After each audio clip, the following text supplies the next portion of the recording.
to Call the Damn Leads, the show by sales professionals for sales professionals. I'm your host, Drew B. Wilson. With more than 2 decades in sales, I've seen it, been through it, heard about it. Now I'm bringing it to you, my favorite people in the world, the sales community. Because let's be honest, this is the greatest job on earth. It doesn't matter where you come from, what background, what personality type, what gender. You're going to make an amazing life in sales, and today's guest is no stranger to that journey. She's my new friend, Miss Marcylle Combs. Welcome to the show. Thank you, Drewby, so much. I'm so excited to be here and to be in the kind of presence of a salesperson like you. Hey, well, I'm excited to have you, and I really want to jump right in. I want to hear your crazy sales story. Oh gosh, I was thinking through this the last few days, and I always say I have more guts than I do brains, and so I think that having the ability to just walk into a room and pretend you're someone you're not because you're a little worried about their reception of you. I think and I don't know if it's my most outrageous story, but when I moved to a new town, so I built a company, a home health and eventually hospice company from 0 patients and visits up to about 3,000 patients over a period of a very small years.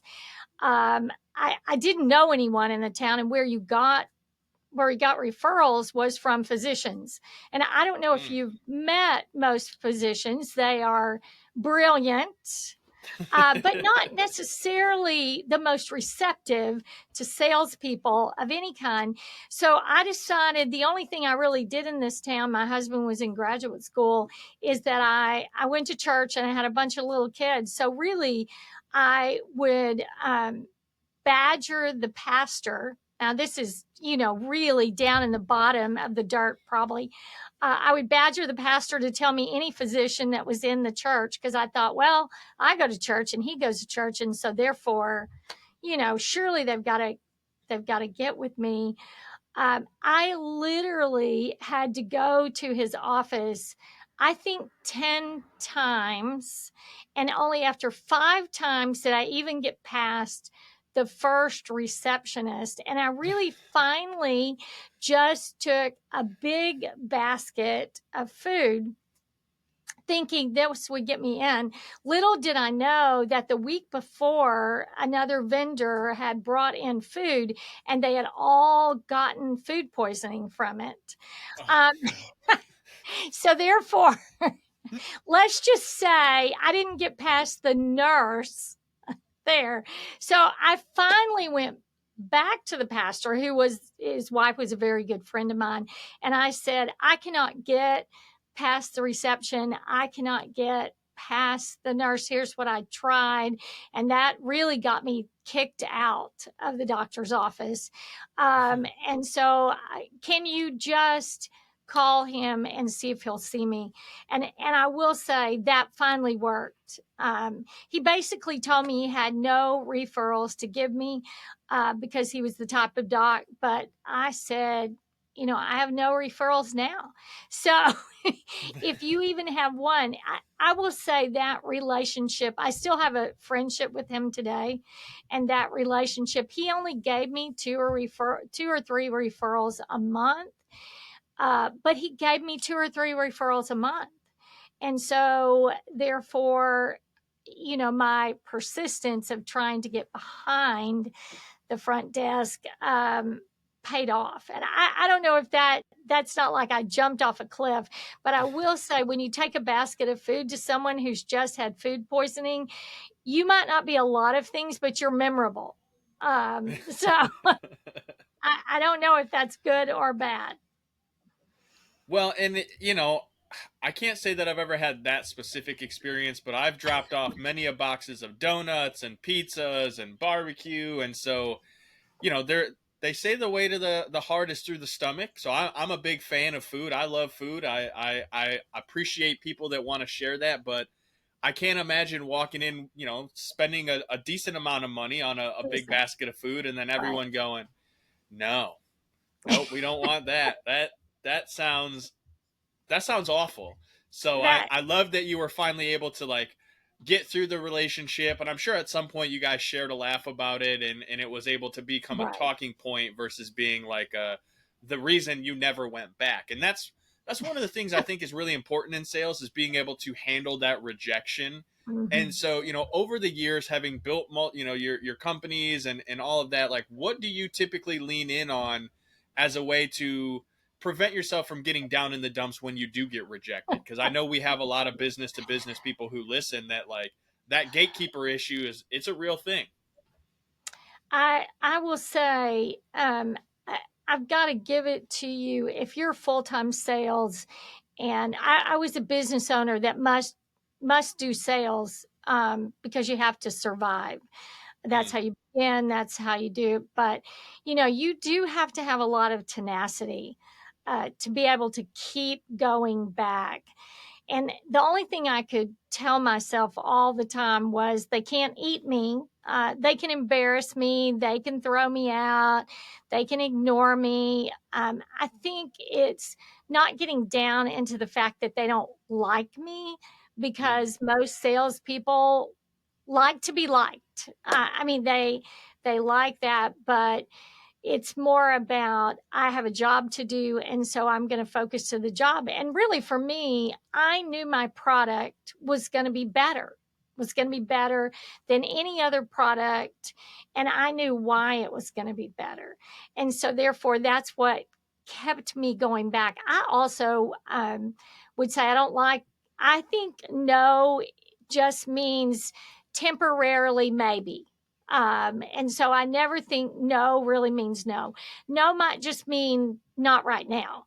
Um, and so therefore, it's just right now. And that's the only thing. I had a friend, which we all did sales, if you will, at first, because we really couldn't afford a full-time salesperson. So we all kind of had to generate referrals. And there was a particular doctor, and his wife's sister worked in home health. And I said to my friend, Bob, who I'll name him here, I hope he listens to this session. And he said to me, I am going to get this doctor to give us referrals.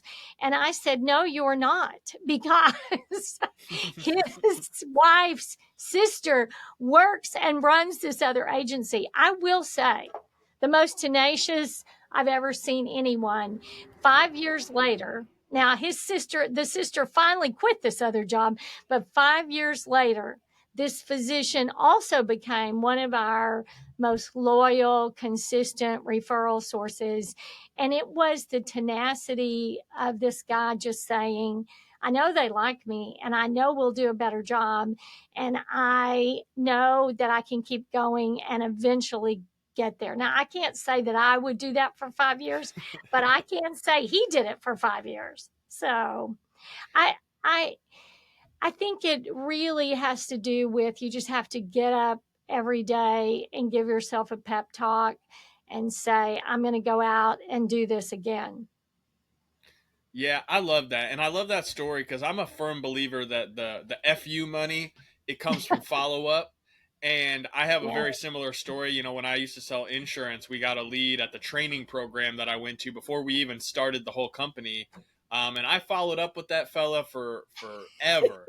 And the first call, I remember I talked to him. It was a really great call, and then he's like, "Cool, call me on Tuesday." And I called on Tuesday, and he was like, "All right, call me next Wednesday." And we did this back and forth dance for 3.5 years.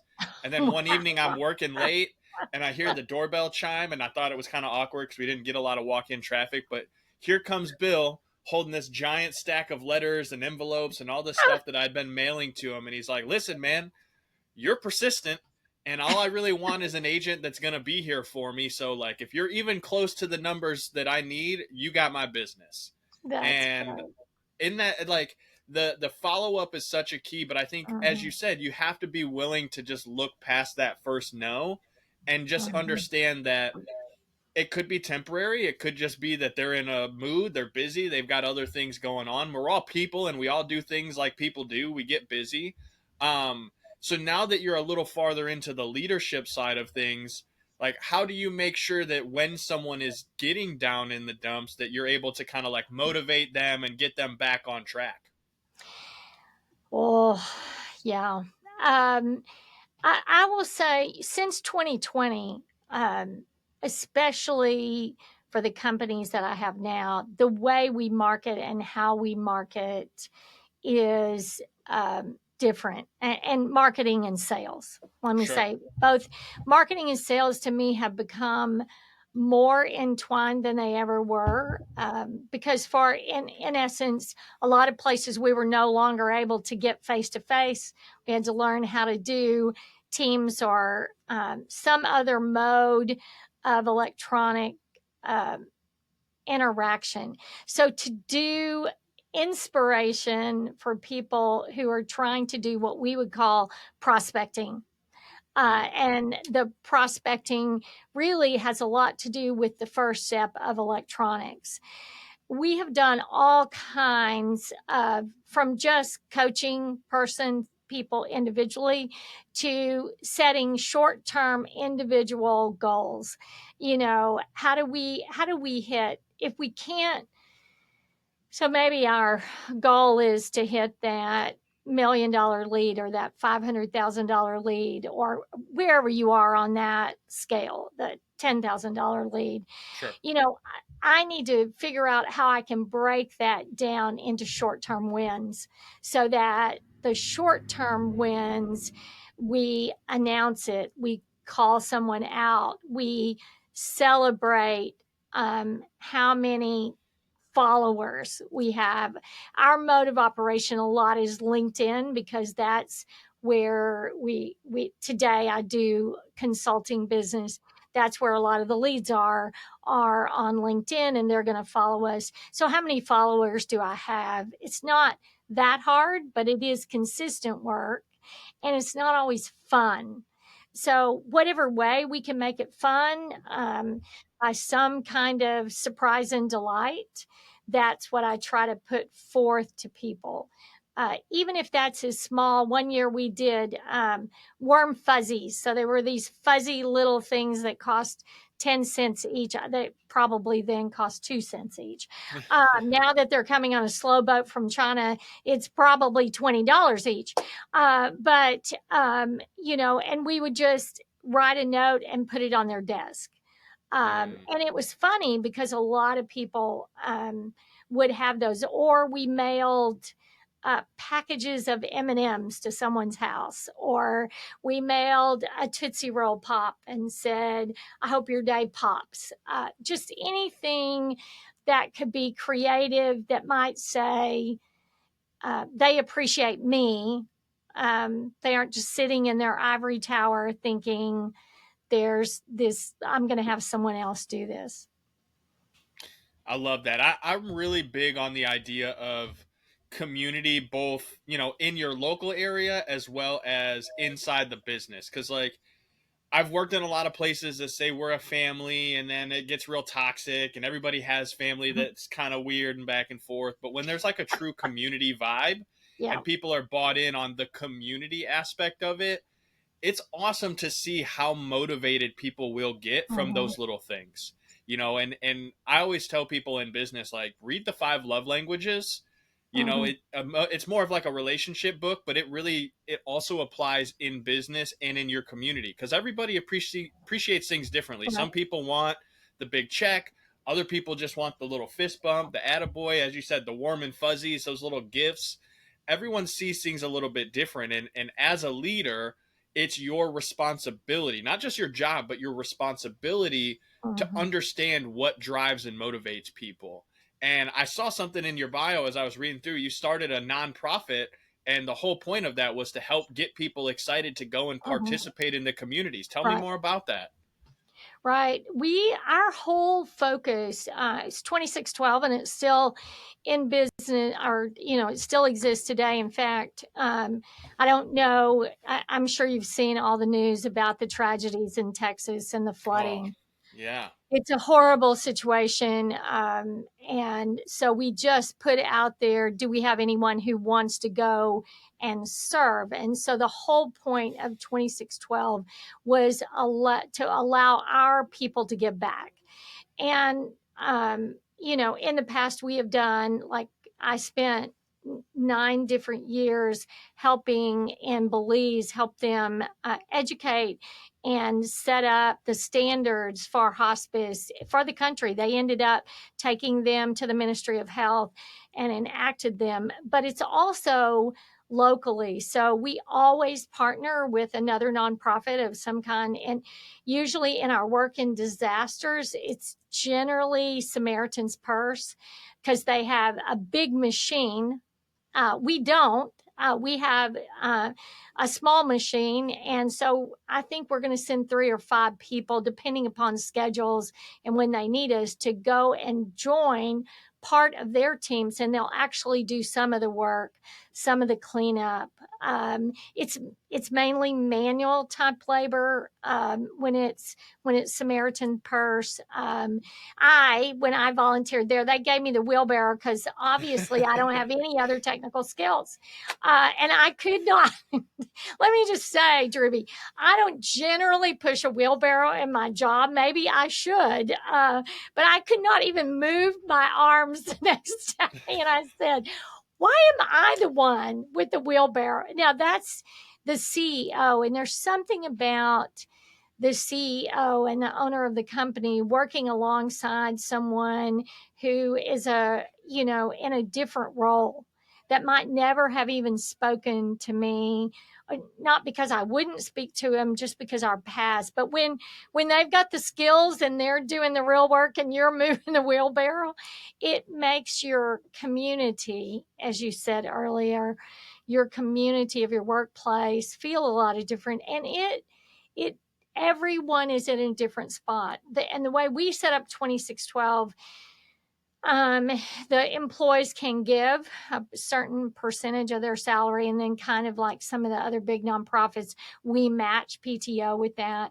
When they go and serve, we pay for their housing and their food, and they pay for their transportation. So it's a true partnership. They have to give something too, and we match their PTO to go and take that. So we felt like when we started it, that you need to give something. It can't just be me. Now, again, there's not anything fun about moving a wheelbarrow in icky, hot situations. So I would say it's not like real PTO, but it's been a very, very worthwhile. And when you're sitting and watching the tragedy, I think I saw this morning over 120 people are still missing. 100 and something are dead, and a lot of those children. There's not really much you can do, Druby, but you can go and work and help with the search parties, or whatever role you can play there. Yeah, I love that. And there's something very humbling about coming down, as a leader, if you're a CEO or business owner, there's something humbling about coming down and going in and doing that manual labor, Oh, that reminds you of what it takes to truly build a business to that right, size, right? If right. you've got a team and they're out there doing the things every single day and they see the boss come in and jump in the trenches and be willing to do that, it does a lot for the Mm-hmm, community within the company, especially. And I love how you said, even though you're a small machine, you found a way to connect with a bigger mm-hmm. machine where you could bring value and provide that edge. It's kind of like being an Autobot. Like by one they can only do so much, but when they come together and form the big megazord, right, like there's a lot more that can be done there. And I think that's something Exactly. to be said about that. Like if you're a small business owner right now and you're like, I want to do more, find somebody that you can partner up with and bring value to their machine. How can you plug in Mm-hmm, with them and help them provide more? And giving back is something that a lot of people don't understand the bigger picture of. Giver's gain is one of the greatest lessons and quotes that I was ever given from a previous mentor, because he was always mm-hmm. like, man, we just got to keep giving. And I'm like, I don't know how much more we have to give, boss. And he's like, just trust me, lean in on it. And I can say for certainty that going out and doing for others from a Mm-hmm. service based mindset of just, I'm going to serve, I'm going to help, I'm going to do what I can, the amount of things that come flooding back your way are just unbelievably amazing. Mhm. And you really have to be willing to commit to it, because it's not always an immediate, and it's not always monetary, Right. but it's always something. So I give you a lot of kudos, because you're absolutely right. It's amazing when you're an employee and you get to see the boss jump in and do those kinds of things. And also it's great to see other companies that genuinely care about serving, because I've Mhm. always said from the start, like, service-based sales will take you so much farther than just being the Mhm. like the hardcore got to close them, got to make the money kind of business. Right. Like, they'll make Right. money, but they don't typically last as long as something that is really focused on service. And so, Marcylle, I'm sure we could sit here and probably nerd out on these for like the next couple of hours, but I want to be respectful of your time. I'm truly Yeah. grateful that you were able to be here with us. What's the best way for us to find you, follow you, check out more of your content, maybe see how we can, be a part of your nonprofit stuff? What's the best way to do that? It's really by coming to my website, marcyllecombs.com. And I have to say, my name is spelt unusually. It's a gift from my parents.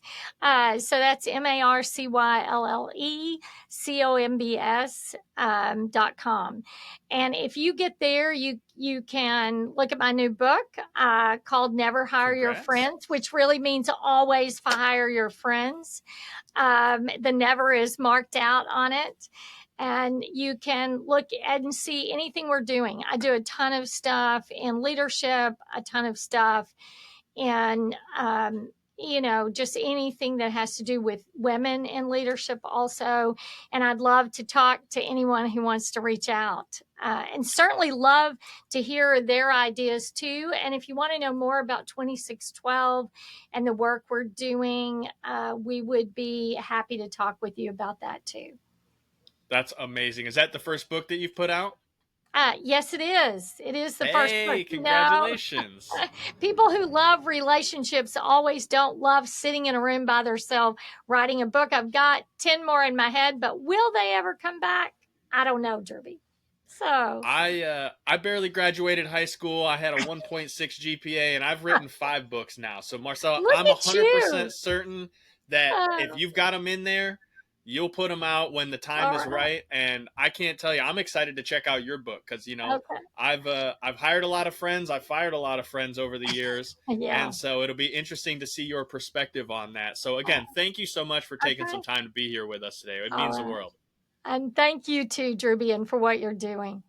I Take care. appreciate it. Yeah, you guys, if you enjoyed the show, share it on social media, tag us, let us know that you got some value out of it. Heck, maybe even send it to somebody who sucks at sales and leadership and they need a little lesson on like humility and how to really be a great leader.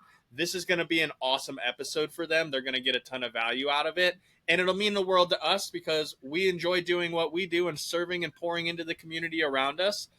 If you have a crazy sales story of your own, be on the show. Come and join us. Head over to callthedamnleads.com/podcast. Send us your details. Let's get you booked on. Let's put your story out there, because if you're doing amazing things in your community, just like my new friend Marcylle, people need to hear about it. And this show is a great place to put that story out. We'll see you guys on the next one. You know what to do. Go call the damn leads.